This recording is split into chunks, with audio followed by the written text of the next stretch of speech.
নাহমাদুহু ওয়া নুসাল্লি আলা রাসূলিহিল কারীম আম্মা বাদ।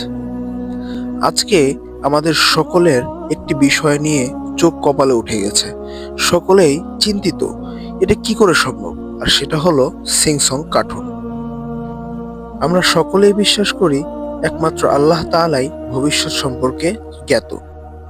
এমনকি রাসূল আকরাম সাল্লাল্লাহু আলাইহি ওয়াসাল্লামও ভবিষ্যৎ সম্পর্কে জ্ঞাত নন। তিনিও জানেন না ভবিষ্যতে কি হবে।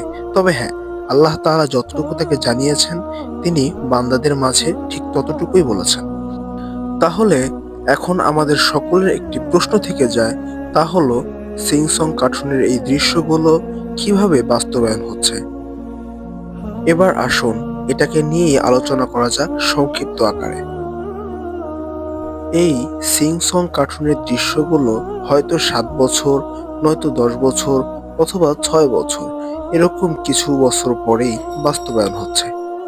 অথচ আমাদের রাসূল হযরত মুহাম্মদ মুস্তাফা সাল্লাল্লাহু আলাইহি ওয়াসাল্লাম ১৪৫০ বছর পূর্বে বলে গেছেন, কিয়ামতের পূর্বে মানুষেরা নতুন নতুন প্রযুক্তি তৈরি করা নিয়ে ব্যস্ত থাকবে এবং ওই প্রযুক্তিগুলা ভবিষ্যতের সাথে অনেকটাই মিল থাকবে।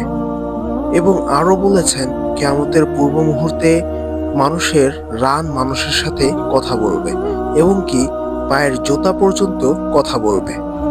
এবার বলুন, চিন্তা ভাবনা করার মতো বিষয় কোনটি?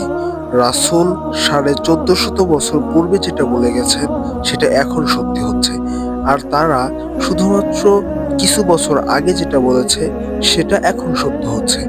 তাহলে চিন্তা করার বিষয় হলো এটাই যে রাসূল সাল্লাল্লাহু আলাইহি ওয়াসাল্লাম এত পূর্বে কি করে তিনি বলে গেছেন। নিশ্চয়ই আল্লাহ তাআলা আমাদের রাসূলকেই এই জ্ঞান দান করেছেন। সুতরাং সিং-সং কার্টুন নিয়ে বেশি আশ্চর্য হওয়ার কোনো কারণ নেই, বরং এই সিং-সং কার্টুনটি মুমিন বান্দার ঈমান নষ্ট করার পদ্ধতি মাত্র।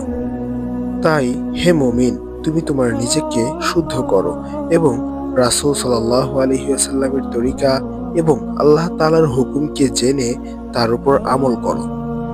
আল্লাহ তাআলা আমাদের সকলকে সমস্ত প্রকার কুফরি চিন্তাধারা থেকে হেফাজত করুন। আমিন। নাসরুন মিনাল্লাহি ওয়া ফাতহুন করিবুন।